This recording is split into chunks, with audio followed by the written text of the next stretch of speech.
Hello everyone. Today I want to talk to you about a historic event that could mark a turning point in the recent history of the Catholic Church, the election of the new pontiff, Pope Leo the XIV. An election that, according to journalist and researcher Andrea Cionci, has not gone unnoticed, at least not by those who know how to read the signs. Let's start with the facts. The new pope is not named Benedict XVII. He's not Francis II, nor John the 24th. The name chosen is Leo the XIV, a strong, ancient name with a courageous tone. But the real signs of rupture aren't in the name, they're in the symbols. During his appearance on the balcony of blessings, the banner that hung did not display the coat of arms of his predecessor, as tradition dictates. Nor was it the minimalist white cloth used by Bergoglio. Instead, it featured the keys of St. Peter and the papal tiara, an ancient image full of institutional significance and one not used by recent predecessors. This is where Cionci's analysis becomes central. The absence of Francis's coat of arms signals a break in the line of succession. Typically, a newly elected pope has the banner of his predecessor displayed as a sign of continuity, but not this time. According to Cionci, this is a highly significant gesture, symbolically speaking. It's as if Bergoglio no longer exists in the papal lineage, as if his memory is being erased. So is Francis dead, or worse, was he never legitimate to begin with? But who is this new pope, Leo the XIV? His civil name is Monsignor Prevost, a priest described as reserved, devout, deeply Catholic.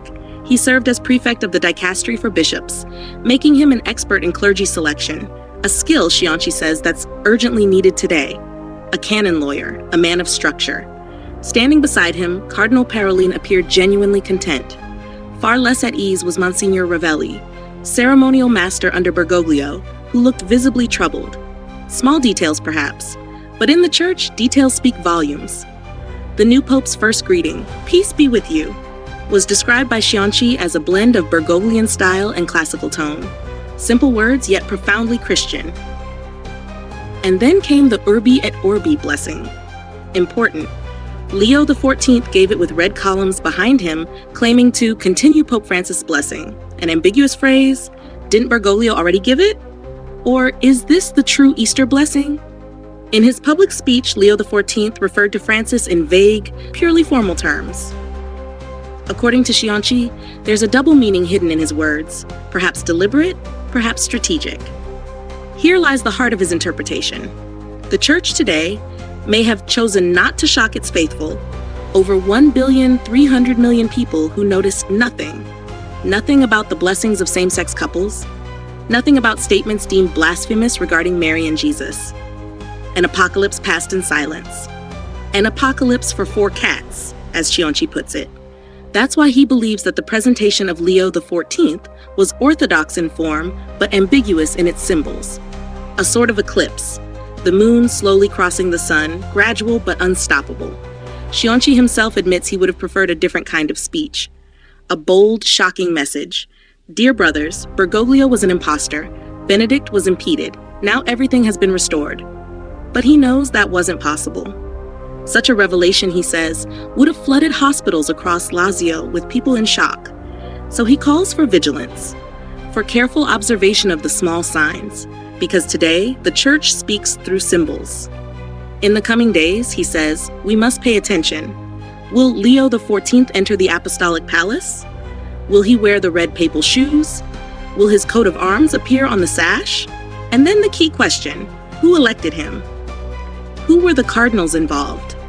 For Cionci, this is the fundamental issue. Until there is undeniable proof that he was elected by legitimate cardinals, he cannot be considered the Pope with full certainty. But, he says, if Leo the XIV is truly the legitimate successor of Peter, he will reveal the truth. Not with the battle-ready spirit of those who fought in the trenches, but with the wisdom of a father, with charity, with prudence, and when the time is right, with justice. The final message is clear. Be watchful. Be moderately optimistic. Keep your eyes and ears open, because the time is ripe, and the signs are already before us. If you enjoyed this video, give it a like. It's free and really helps grow the channel and spread content like this. Let me know in the comments what you think about the election of Pope Leo the XIV. and if you've noticed any significant signs or details. Subscribe if you haven't already, and hit the bell to stay updated on this story and everything related to the Church and the geopolitics of the sacred. Thanks for watching until the end. Stay sharp and see you next time.